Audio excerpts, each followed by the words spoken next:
My name is Omalawa for all those that wanna know. Got a YouTube snapping Insta that I named the Omo Show, where I clearly spit the flow, show you around the life I chose. So add me if you wanna see how far the story goes. Peace, my beautiful family. Welcome to the Omo Show. I'm Omo, the Afrocentric creatress, here to raise the vibrations of the entire Black nation. And it's been a minute since I did a Real Talk Tuesdays video for y'all, so here I am. In the past week, there has been a lot in the media, social media, everywhere related to the Cosby situation. And I think that a lot of us are having some type of emotional response to it, whatever side, whatever we think about it, we're all emotionally aroused by it in some type of way. And it's just a real sensitive topic. Because of that, I'm not really necessarily gonna get into my particular feelings about this exact situation itself, but really what this Bill Cosby situation, what feelings is brought up for me, what ideas is brought up for me, what I believe that we can learn from it, regardless of what happened, what's true, what's not true. This is what I've come to. And also it's based off of a video that I've been wanting to do for y'all for a while anyway, talking about rape within a Black community.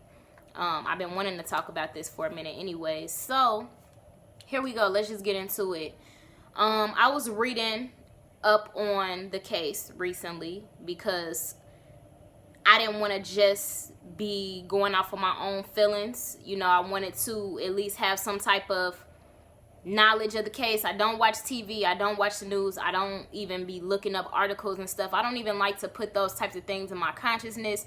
This week, it's been really hard for me for this situation not to affect me and my thinking and my being, to be perfectly honest. So it was something that I was looking into. And with that being said, you know, based off of the reports of Bill Cosby and what he was testifying, what he was saying, the points that I believe that criminalized him, or the reason that he was found guilty, were two major points. One was that he admitted to having women in mind when giving them drugs, or when purchasing drugs. He had in mind women and having sex with these women. That's number one.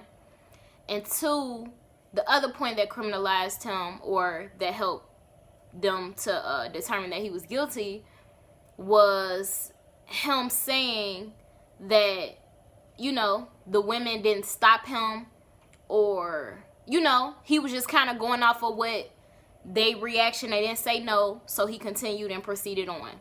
And now the women are saying that that was something that they didn't want to happen. So let's go ahead and get into the point of rape in the Black community. My point is, usually within the Black community, rape is not something that is forceful. It's not something that is violent. It's not something that is blatant. A lot of times there is a foggy line. And I think a lot of times, because it isn't what media or what other communities portray as rape, we don't know what rape is, to be honest. And this isn't my experience. I got to college and there was this class that all people who lived in the dorms had to take that was about relationships, and it talked about sexual consent and all of these different things. And basically, it was in this class, it was just like a one-day workshop. In this one-day workshop, I learned that rape, the technical definition of rape, is any form of sex that is without consent. Meaning, consent being the words yes. Not consent being not saying no, but consent being the words yes.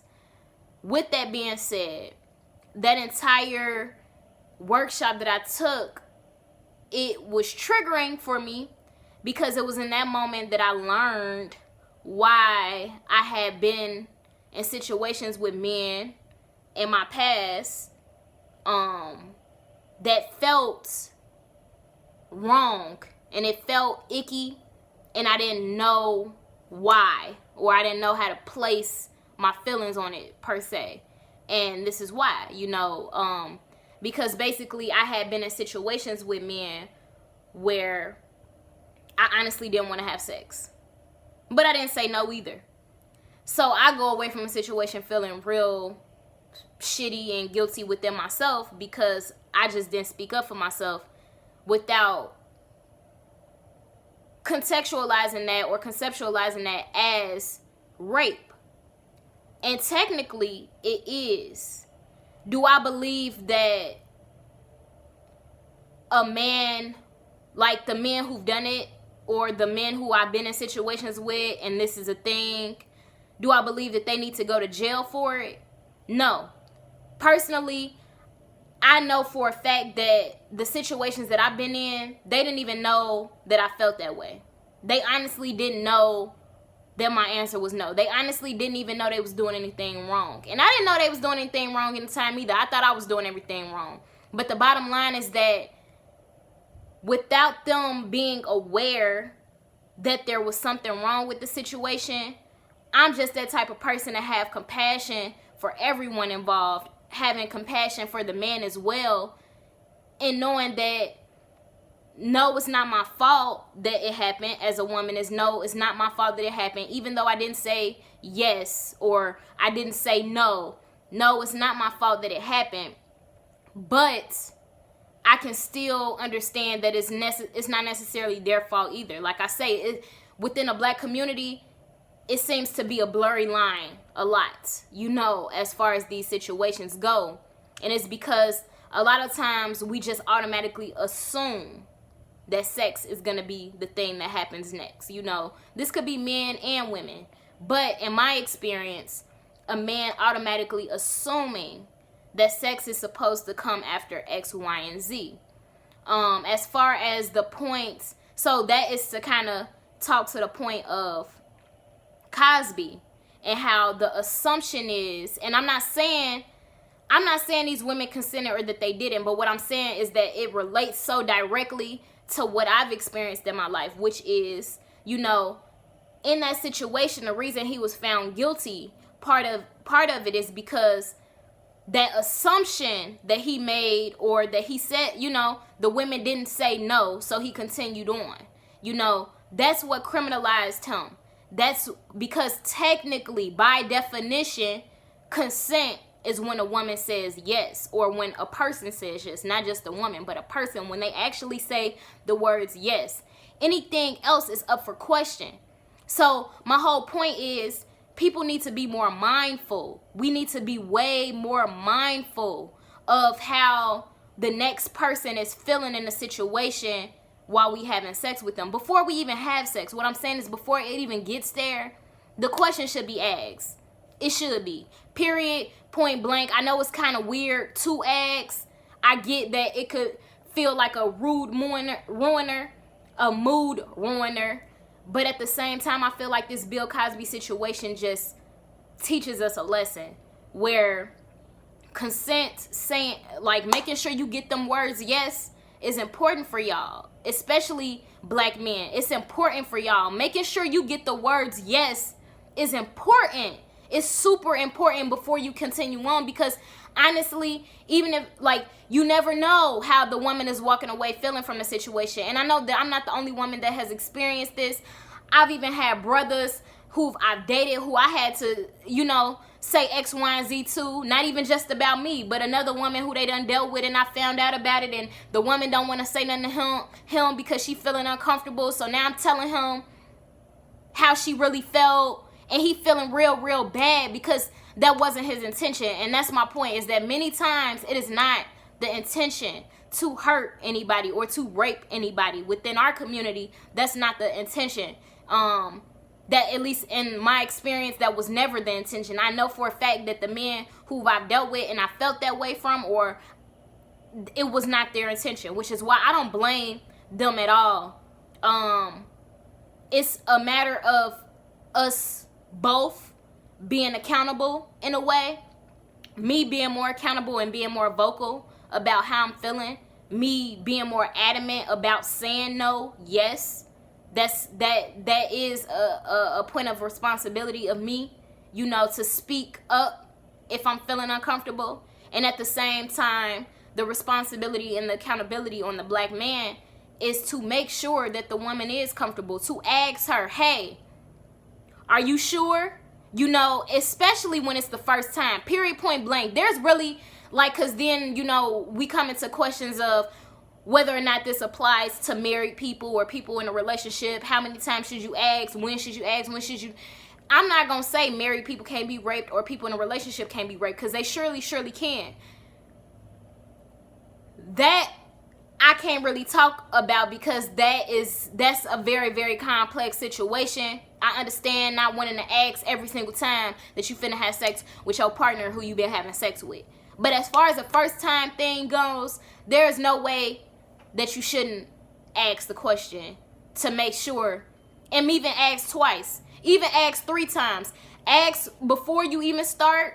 Ask again. And then while you having sex with her, making sure she's okay. Checking in with her. Making sure that she's feeling okay. And actually going off of her energy. Because a lot of times, women who are distant within sex or after sex, a lot of times it comes because we might not have been as vocal in the situation as we wanted to, and saying that we wasn't really fucking with it. So regardless, it's also very, very important to read a woman, to read our reactions to things. Because even if we say yes with our mouth or we don't stop you, if a woman seems uncomfortable, if you can feel her energy and it's discomfort, then you shouldn't be having sex with her, period. Point blank. Like, to get a nut off is just not that, it's not that real.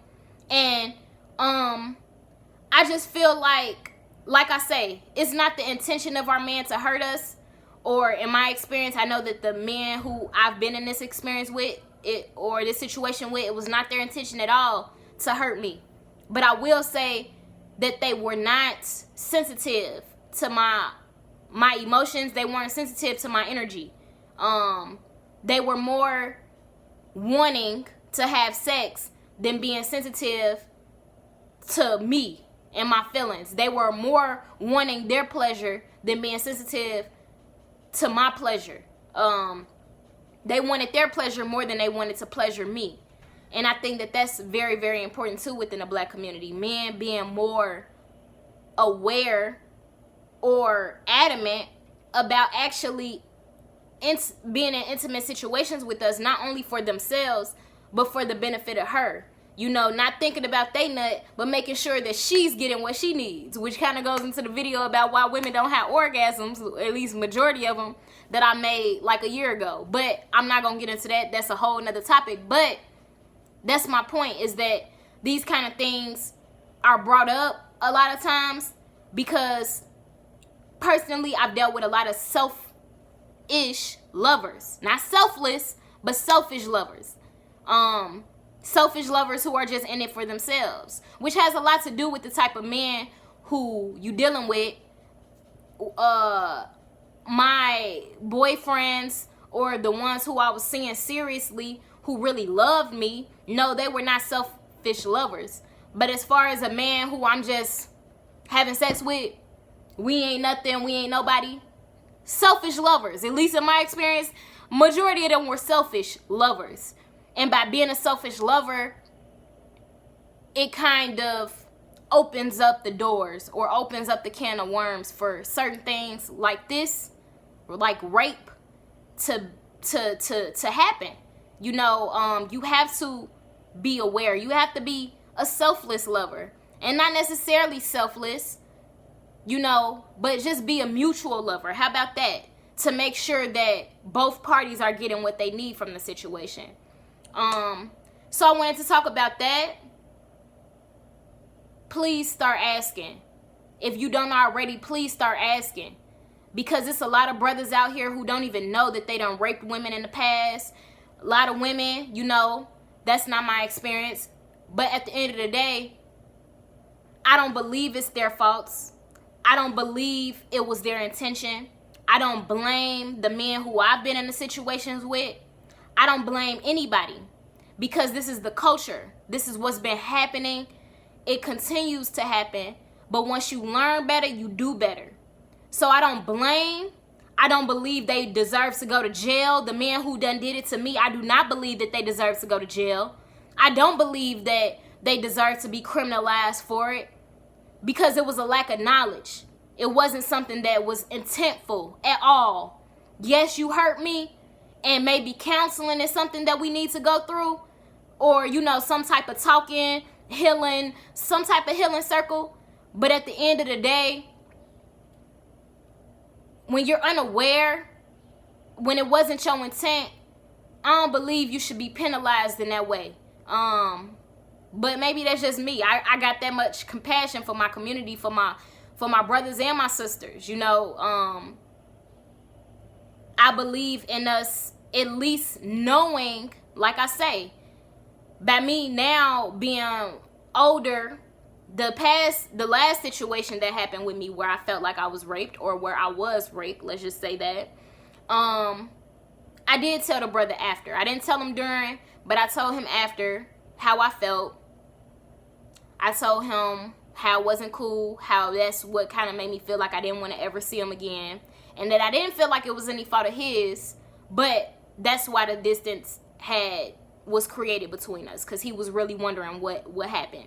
He felt super bad. He felt super bad. Super bad. He almost cried. And with that, we don't talk anymore. But I'm sure that every woman that he's dated since, that's something that he now takes with him, and he's more aware of and more conscious of. So that's one piece to the rape. Other piece, as far as the Bill Cosby thing goes, the whole drugs and having the intention of having sex with women, or thinking about women that you'd have sex with when purchasing the drugs. That ain't no different from the liquor. Bringing a bottle, bringing a tree, you know, bringing a weed over. Let's get high. So many times. When I was younger, especially, because I don't even be kicking it with dudes like that no more. I don't be kicking it with dudes at all no more. But regardless, I remember back in the day, anytime, if it was me, just me, if it was a group of women, every time that a man came through, he was going to come through with a bottle and some weed, or one or the other, or whatever the case may be. And do I believe that it wasn't with the intention of having sex? Of course it was with the intention of having sex. Of course, this generation and every generation before us had some type of substance that we brought with the intention of having sex. In the 70s, they had intentions of having sex. They took psychedelics or had some weed with the intentions of having sex. Yes, this was a thing. This is a thing. Bringing the bottles over, bringing the weed over with the intention of having sex after. Who doesn't do that? Who hasn't experienced that? We've all experienced that, right? Is it right? Hell no. Is it right that neither party is in a pure state of mind or consciousness in order to make the best decision at that time? No. Do I got a lot of women who be like, oh, fuck, I was drunk last night and I just had sex with so-and-so. Damn. And feel fucked up because of it? Hell yeah. I know hella women like that. I know hella of us who feel like we done made sex under the influence. Do I believe that a man should go to jail for that? Hell no. I believe that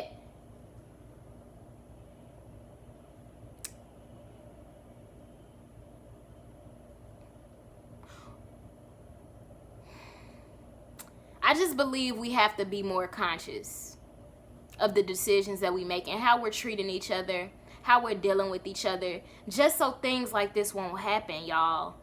I don't really know. I don't have an answer. I just know we need to be more conscious. Do we need to bring liquor and weed into every situation where we're being intimate? No, because that brings up a question mark on whether it was something that either party wanted to do. Do you need to have, should we hear yes before we have sex? Should the consent come? Yes. Because otherwise it brings up question marks on whether it was something that we really wanted to do. It's like, yeah, it's complicated work. It's a lot of work. It's fucked up in some ways. But in others, it saves our ass. It saves everyone involved. It's a thing to be more conscious of everyone involved, the man and the woman. It's something, rape in our culture, in our community, is very complex. And I don't believe that majority of the time it's ever our intention. I don't believe we should be criminalized for it. But I do believe that as we know better, we will do better. And we just have to be more conscious so that we don't put ourselves in situations that we can't get out of. Because it ends up being a very sad thing in the end. Or at least it can be. For everybody involved. So yeah. That's all I gotta say. Hit me with the comments or the negativity if you want or whatever. Like, I don't see how this could be negative. I'm really, really trying to help us right now. This is like a real fucking thing. It's a real fucking issue. Rape in the black community is a real thing. It really is a real issue, even if it is without the intention of being so. We don't even know what rape is. A lot of us don't know what rape is, or at least what it looks like in our community. And that's why we continue to perpetuate things. Know better, you do better. Let's do better, y'all. I love y'all. Peace, love, black power all day, every day. It ain't no other way, okay?